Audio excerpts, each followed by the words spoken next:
Lucky Land Casino, asking people, what's the weirdest place you've gotten lucky? Lucky? In line at the deli, I guess? Aha, in my dentist's office. More than once, actually. Do I have to say? Yes, you do. In the car before my kids' PTA meeting. Really? Yes. Excuse me, what's the weirdest place you've gotten lucky? I never win and tell. Well, there you have it. You can get lucky anywhere, playing at LuckyLandSlots.com. Play for free right now. Are you feeling lucky? No purchase necessary. Void where prohibited by law. 18 plus. Terms and conditions apply. See website for details.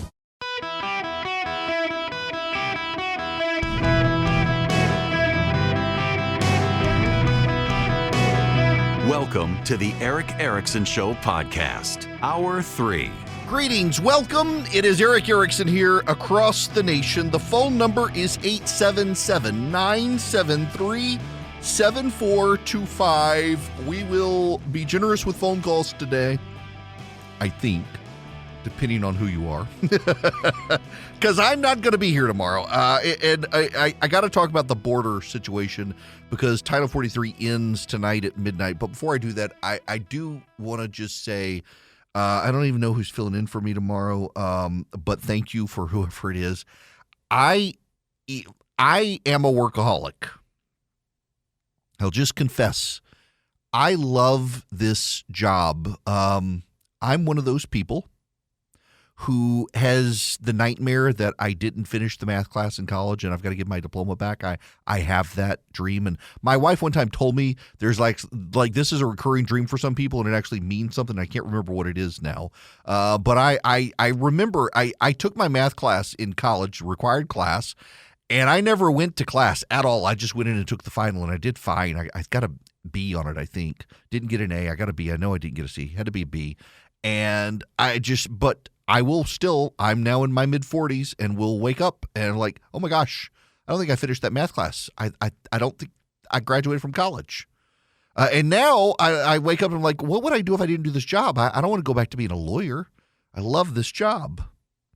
And I do love this job. Getting here and spending 3 hours a day with you is fantastic. And I built up some wonderful friendships online and on radio and off. When I was off on Monday, after expecting to be on, but the microphone broke. I mean, literally broke. And I couldn't be on radio because I was supposed to do a remote and the microphone was broken. I had multiple emails from people saying, are you okay? Is everything okay? I thought you were going to be here. Yeah, we have that great relationship. But I need a break. I have taken days off since spring break. Spring break was the third week of March.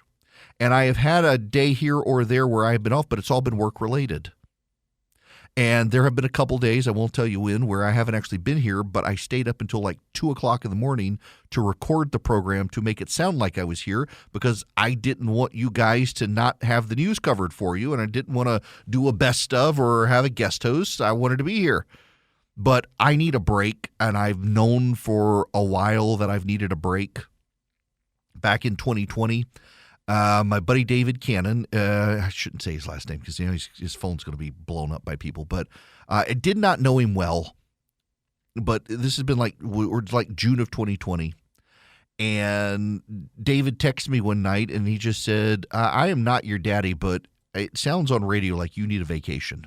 You need a break. And I realized I had not had a vacation since December 27th of 2019. COVID hit. I came back early from Christmas break before I wanted to, was there all through COVID, never took a day off, and by June, just burnout.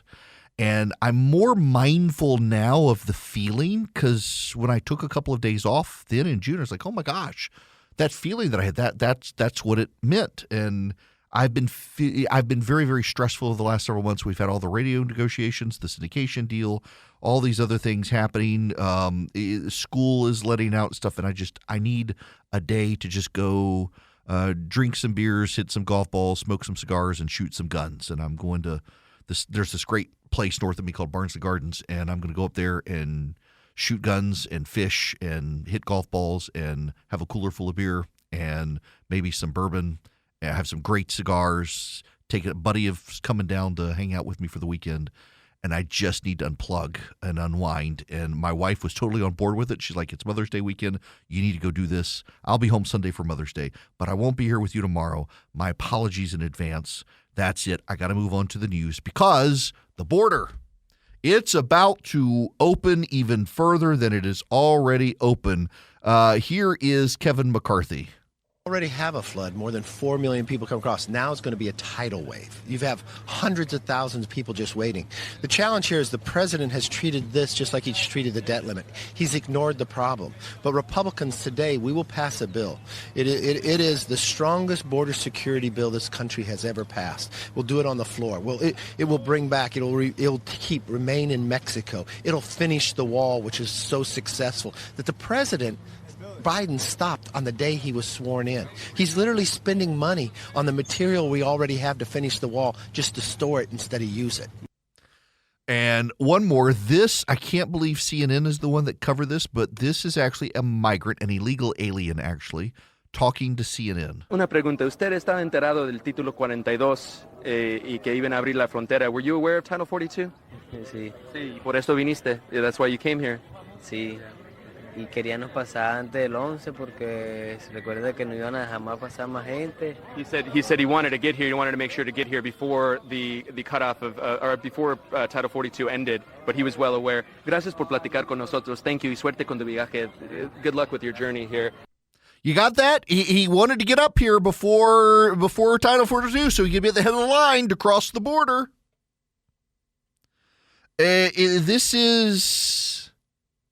This is incredible.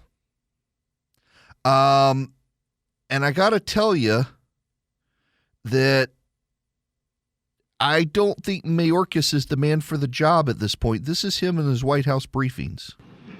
Tonight at 11:59 p.m. Eastern Time, the pandemic-era Title 42 public health order will end. Starting at midnight, people who arrive at our southern border will be subject to our immigration enforcement authorities under Title 8 of the United States Code. Here is what that means. If anyone arrives at our southern border after midnight tonight, they will be presumed ineligible for asylum and subject to steeper consequences for unlawful entry, including a minimum 5-year ban on re-entry and potential criminal prosecution. The transition to Title 8 processing will be swift and immediate. We have surged 24,000 Border Patrol agents and officers, thousands of troops, contractors, and over 1,000 asylum officers and judges to see this through. We are clear-eyed about the challenges we are likely to face in the days and weeks ahead, and we are ready to meet them. We expected to see large numbers of encounters initially. We are already seeing high numbers of encounters in certain sectors. This places an incredible strain on our personnel, our facilities, and our communities with whom we partner closely. We prepared for this moment for almost 2 years, and our plan will deliver results. It will take time for those results to be fully realized, and it is essential that we all take this into account. Right. Basically, you're going to see a lot of bad headlines on Fox, but I assure you it's working. Not really. What's the rough cost to American taxpayers since the roughly 4 million people have come into this country illegally since January of 2021, as those people show up at community hospitals, as they enter the school system, as they get other government help? Do you have a taxpayer cost? Let me turn that question around a little bit, because I'm going to turn it around to match the question that an international partner asked of me. And the question that the international partner asked of me is, what is the economic... What happened? Yeah, okay. Sorry, I forgot. I told Charlie just cut it because he doesn't actually answer the question. He never actually answers the question. He essentially says, what is the economic of your broken immigration cost? system? Where is this? Since there are businesses around this country that are desperate for workers. Yep, okay, there we go. Sorry, had a glitch in the system. Told Charlie to cut it because... He doesn't actually answer the question. He never answers the question. He essentially says, what is the cost if we do nothing? That's not the answer. That's not the question. One more here. I want to be very clear. Our borders are not open. People who cross our border unlawfully and without a legal basis to remain will be promptly processed and removed. An individual who is removed under Title 8 is subject to at least a 5-year ban on re-entry into the United States and can face criminal prosecution if they attempt to cross again. Smugglers have been long, hard at work, spreading false information that the border will be open. They are lying. To people who are thinking of making the journey to our southern border, know this. Smugglers care only about profits, not people. Do not... Yes, but they're going to come over. They're going to come over. He doesn't seem to understand this. This is from Adam Shaw and Bill Malugin at Fox News. It was published at 1:40 p.m. today. The head of the U.S. Border Patrol has sent out a memo authorizing the release of illegal migrants into the United States without court dates if agents face overcrowding as the Biden administration scrambles to deal with a historic surge in migration at the border ahead of the end of Title 42.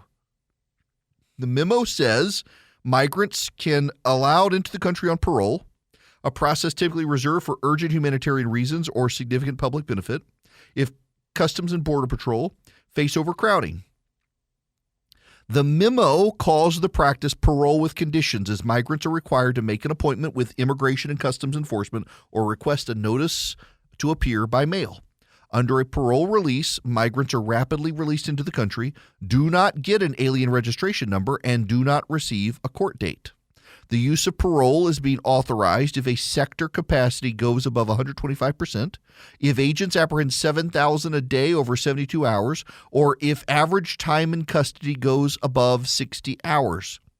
Agents have been encountering over 10,000 migrants a day since Monday, and there are no signs of that slowing down with the looming end of Title 42, which is expected to bring an even bigger wave. The memo noted the enormous numbers agents are encountering, saying, quote, "For the past 7 days, U.S. Border Patrol has averaged over 8,750 encounters per day.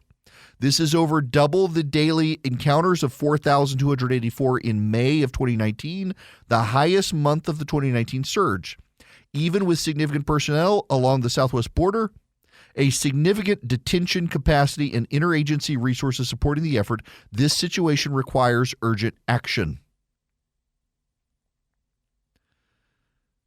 Y'all, this is going to be a disaster. This is absolutely going to be a disaster. And Mayorkas can say all he wants that they're going to process even more now, but they weren't processing during Title 42, which gave them even more leeway. Do you really believe this? And this is the problem. You can't believe it. What Mayorkas is doing is he's playing to the headlines, not to the truth. He knows that most people are checked out. They're not paying attention. It's the end of the school year. People are getting ready for their vacations. And they're going to play that clip on TV of Mayorkas saying, actually, you're going to be processed even quicker. You're going to be removed from the country. The border is closed. People are going to say, okay, they got this. And they're going to move on about their business because they're not paying attention. And meanwhile, the Border Patrol is directly contradicting what their Homeland Security Secretary says. They're now saying we got to let these people out. The system is overflowing. We got to let them out into the country, into the wild, illegal aliens everywhere. Florida is filing a lawsuit. DeSantis is fighting back. He says this is inappropriate and states are being overwhelmed, and so states must file suit and try to get this stopped, try to get something done.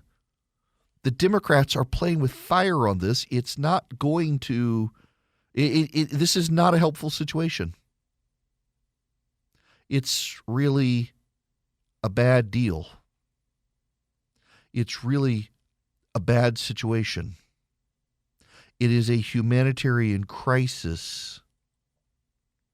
A humanitarian crisis that the Biden administration has denied was real, has denied was happening, has just simply denied reality. Greetings, conversationalists. Welcome. The phone number, 877-973-7425. If you would like to be on the program, let's go to Angie. You're going to be up next. Welcome. Hey, is that for me, Yep. Angel? Yes. Oh, sorry, Angel. I'm sorry. I misread the screen. That's okay. Maybe I missed something, but I understand and I'm in agreement with if it gets overcrowded or actually before that, letting them out. But why do we have to let them out in the United States? Why can't we let them out back into Mexico?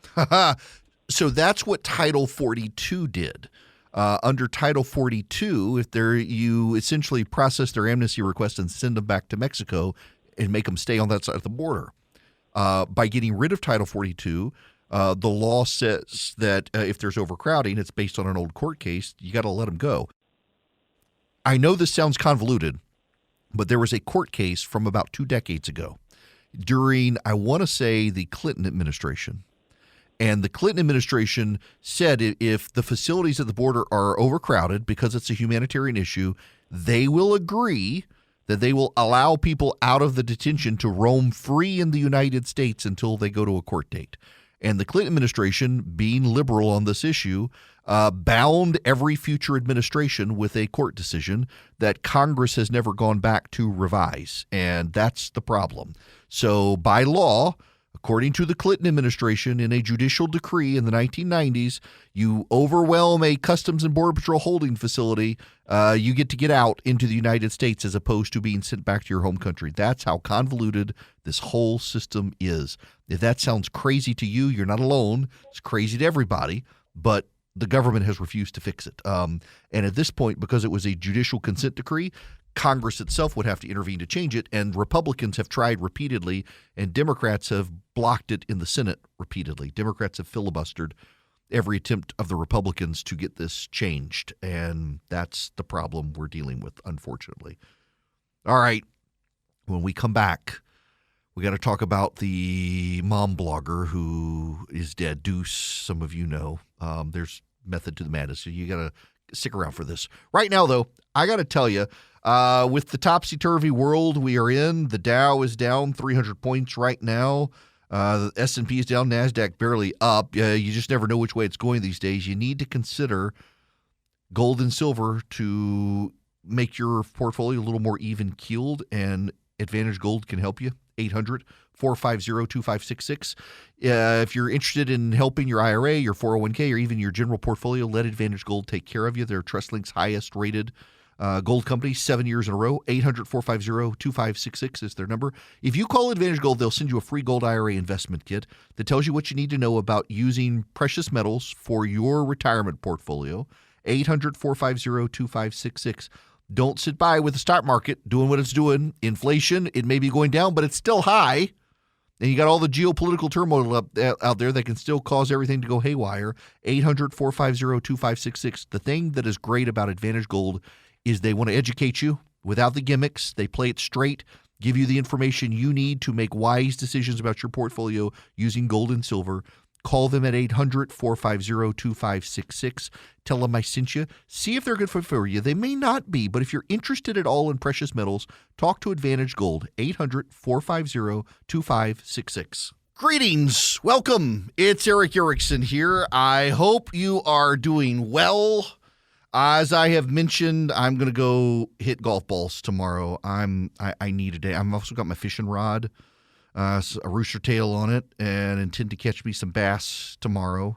I don't know what I'm going to do if I catch them, though. Philip's not going to be there to take them off the hook for me. I got to actually touch the fish. My buddy Matt just texted me. He says, you can come fly fishing with me this weekend. I was like, I would, but I'm going golfing. Okay.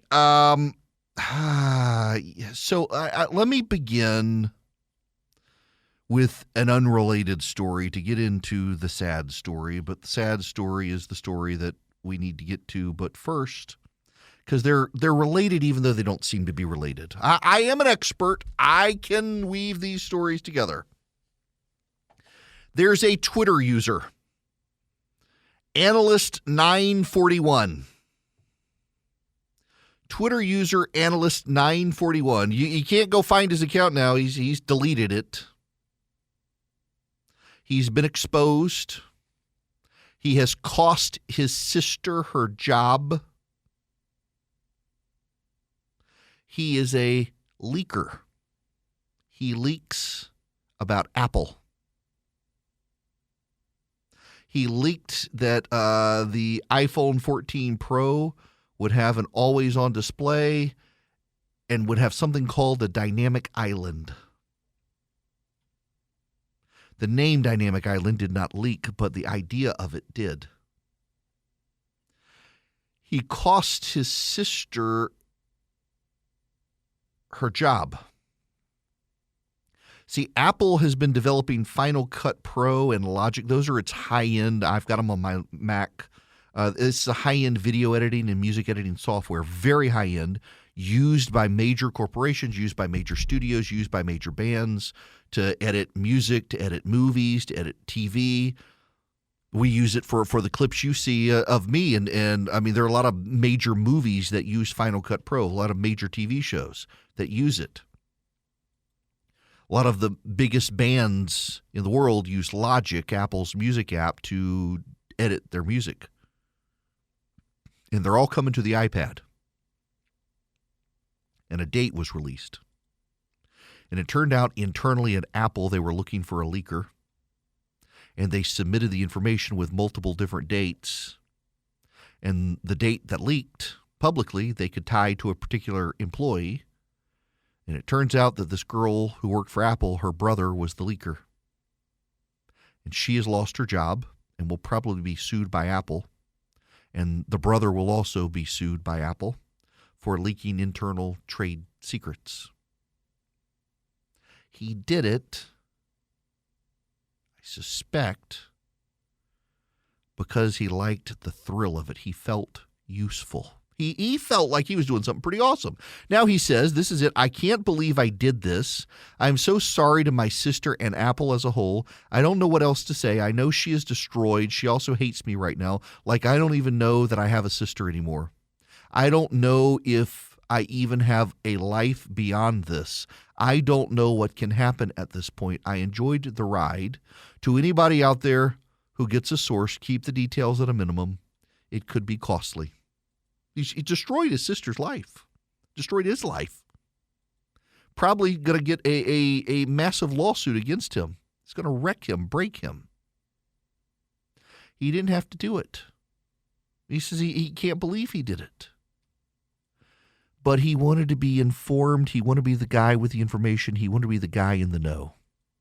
And so he did it. And it was a buzz. It was a drug. A powerful elixir, being the guy in the know, even anonymous. He could read a news story and say, I'm the one who leaked that. That was me. A woman named Heather Armstrong has committed suicide. Her blog was named Deuce. She embraced it. She started the blog Deuce back when no one had a blog. She was 25 years old. She was an English major with a degree from Brigham Young University. She's a Mormon, had a job at an internet startup in Los Angeles. She started a blog. She never expected her parents to find it. She never expected her employer to find it, and yet they found it, and they found she had left her faith. And she wrote derisively about coworkers. She lost her family. They disowned her. She lost her job, but they fired her. And she kept writing. Her family eventually was willing to let her move home to Salt Lake City in the basement with her husband. She started writing. She got pregnant, and she wrote more and more. And as she wrote more and more, she overshared more and more and became one of the founders of the idea of the mom blog. And the secret to her success was oversharing. But she also got depressed. She had postpartum depression at first, had to be hospitalized and medicated. She struggled to write. She became an alcoholic. She got a lot of criticism online. She started doing social media influencing. started doing display advertising on her website. She started writing about the products, getting money for them. She made a lot of money doing that, and she got fame. And then the world kind of shifted, and it moved to TikTok. And she was a writer. She wasn't a TikToker. She couldn't keep up with that. The kids these days, and she turned to drugs to try to get over the depression. She turned to all sorts of crazy procedures. She turned to alcohol. She got off of alcohol, and then right before she committed suicide, she turned back to alcohol. She wrote several books along the way. This is Lisa Belkin, who is a journalist and who had covered Heather Armstrong during Heather Armstrong's life. This is the end of her piece at the New York Times on this. Her blog entries, once almost daily, appeared monthly at best. Her final post on April 6th described the pain of early sobriety. She wrote, 22 years of agony I had numbed with alcohol had come alive and transformed itself into almost an alien life form. I often felt like I was being electrocuted for hours at a time. Lisa Belkin then continues. Then she spent the rest of the post describing her awe at the woman her 18-year-old firstborn had become. And so she ended her writing life where it had essentially begun, writing about motherhood with its mix of joy and despair. Her final post.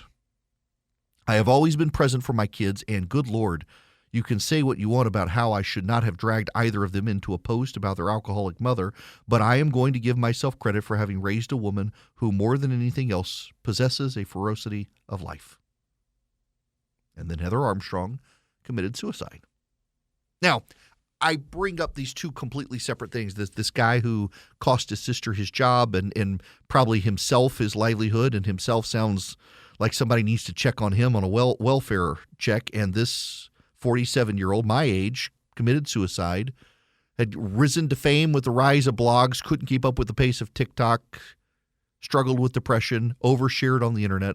I am oftentimes accused of oversharing on this program. What she couldn't do was keep up with it all. And her life spun out of control, and she couldn't adapt to the changing times of the internet. You know, I find it relatable, I'll be honest with you. The number of people who tell me, well, podcasting's the rage, radio's dying, and I want to do radio. And here's this woman, she didn't want to do TikTok, she wanted to do a blog. And she couldn't keep up. And she struggled with despair and depression and rejection and harassment and nasty comments and all of that. And ultimately she couldn't overcome it, overwhelmed, overshared, and overdosed. In radio these days, you know, the number of people say you should have a podcast first. The number of people who tell me, well, you can't succeed because you're from the South, you talk about God, you'll never make it in talk radio big. Tell you, dealing that one lately. And it's like, what do I do? This is the only thing I can do. What do I do if I don't do this? The difference, however, is that she and this guy on the internet who leaked about Apple, they defined themselves by their online self. And I used to define myself by my online self. I did. But it became a very grueling bit of self-absorption and taxing issue for my family. And decided I needed to put them first. A near-death experience had a long way to go in helping with that.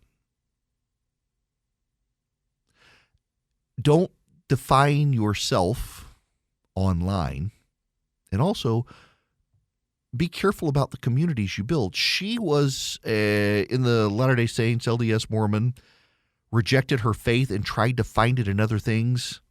And this is one of those big issues for a lot of people who leave a community of interest, a faith community in particular. What you do is you substitute your faith in one thing for faith in something else, all these social issues and stuff. One of the undercurrents here that doesn't get talked about in the New York Times is over the last couple of years, she has gone from being socially liberal to being incensed about the trans issue and becoming anti-trans, didn't want boys in the girls' bathroom, didn't want her daughters competing with boys in sports, and lost a core section of her audience over that because they embraced her social liberalism. They didn't like this change in her because they're good social liberals.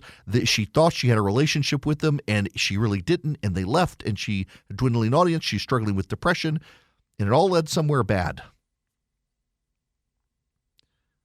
And did not have a real support structure offline. Isolated offline.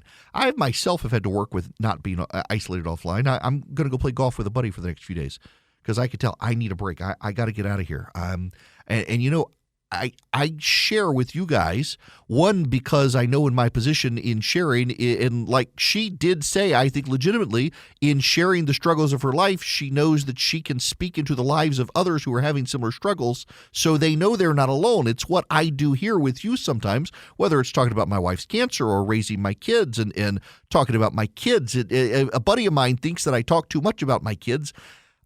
Maybe I do too much. I don't think that I do, although occasionally I am introduced to people who really do pay attention enough to my kids to come up to them and ask them about things going on in their lives that they've heard me talk about here.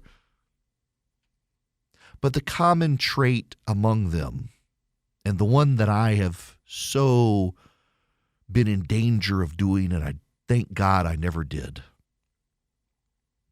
is becoming defined by the persona portrayed online. I am not everyone's cup of tea. But I have, over time, come to realize I'm not going to please everybody, and I shouldn't try. And I have also come to realize I should not be a character on the radio. I should be me. So that if you ever encounter me in person, I am the same person that you are listening to right now. I'm not different.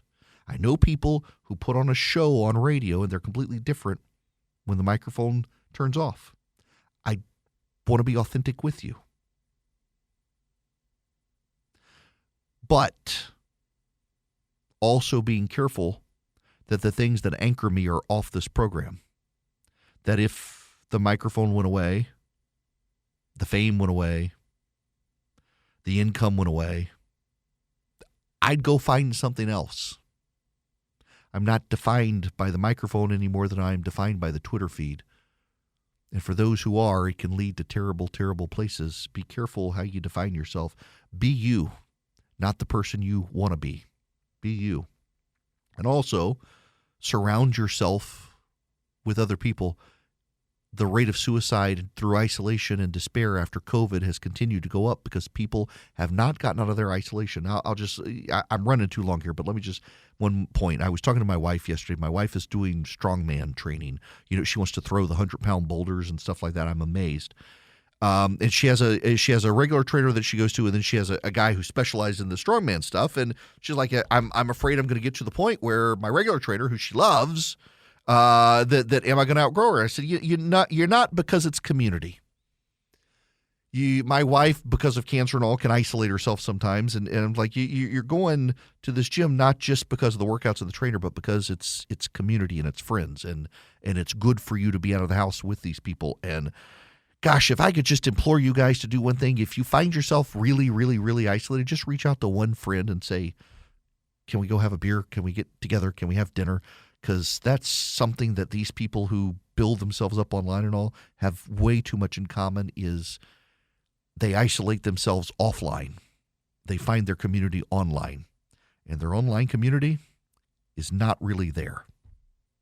Now, I want you to reach out to Patriot Mobile and build their business with them, help them grow their profits, and they'll grow the conservative movement. And all you have to do is move your cell service to them. That's it. Go to patriotmobile.com today. Take your cell phone number to Patriot Mobile or get a new one from them. patriotmobile.com/ERICK. You can also call them 972-PATRIOT, 972-PATRIOT. Tell them I sent you. You get guaranteed great service using the same cell towers everybody else is using, and then they take a portion of their profits and they grow the conservative movement. It's patriotmobile.com/ERICK or 972-PATRIOT. Now, here's the thing. If you call them and tell them I sent you, you get free activation. You get great discounts if you're a veteran, a first responder, an NRA member. If you're a teacher, if you got a lot of lines because you got multiple kids with lots of phones, we're getting to that point in my house. Patriot Mobile might be able to save you some money. They will take a portion of their profits and they'll fund the conservative movement. It's patriotmobile.com/Eric or call them 972-PATRIOT. Tell them I said you get free activation. If you go to patriotmobile.com/Eric, you can put in your home address and see straight down to your house how good their service is in your area so you're not taken by surprise. And I'm telling you, it's good service. patriotmobile.com/Eric. Greetings, welcome. It is Eric Erickson here. So I do because I got emails. And I need to express this to you. I'm a really bad golfer. I've gotten better. There's a golf pro. His name's Kyle Davis, and He works up at this place, Barnsley Resort, where I'm going, and he has actually gotten me to be a better golfer. I was really bad, and I'm still bad, but I'm better because of Kyle. But I got all these emails because I told people I'm going to play golf and shoot guns and fish this week. They're like, hey, we should go play golf. I can get you on this great golf course. I don't know that I should because my handicap is measured in balls lost. I mean, my golfing is about day drinking and smoking cigars. I take a couple of beers or a bottle of bourbon and friends and big ice cube and cigars and we just go piddle on the course. And I'm really bad. I'm getting better. I decided I needed like this outlet to play, and it gets me outside and a little sunshine, and it's fantastic. And but I'm bad, and so I have to decline the invites to go play at your nice golf courses because I would discredit you with your golf buddies if they saw how badly I play. Like, I got a friend of mine who says he's really bad, and what I've learned about golfers who say they are bad is that they're actually not terrible. They may not be fantastic, but they're like all liars. Like I say I'm a bad golfer. They're like, oh, yeah, I'm a bad golfer too. And then we go out and they can actually get the ball off the tee, and I'm like struggling. Like Charlie, my producer, won't play golf with me because he's a good golfer. And he actually knows when I say I'm a bad golfer, that I'm a bad golfer. Now, he hadn't been out there with my expensive bottle of bourbon and the cigars and stuff. But like he takes it seriously. And me, it's just a way to get out of the house. But I'm going to go hit golf balls this weekend and see if Kyle's around at Barnsley, and I'm going to shoot some guns, and I'm going to fish, and I'm just going to hang out. You guys have a great weekend. I will see you Monday. With the Lucky Land Slots, you can get lucky just about anywhere. This is your captain speaking. We've got clear runway and the weather's fine, but we're just going to circle up here a while and get lucky. No, nothing like that. It's just these cash prizes add up quick. So I suggest you sit back, keep your tray table upright, and start getting lucky. Play for free at LuckyLandSlots.com. Are you feeling lucky? No purchase necessary. Void where prohibited by law. 18+ terms and conditions apply. See website for details.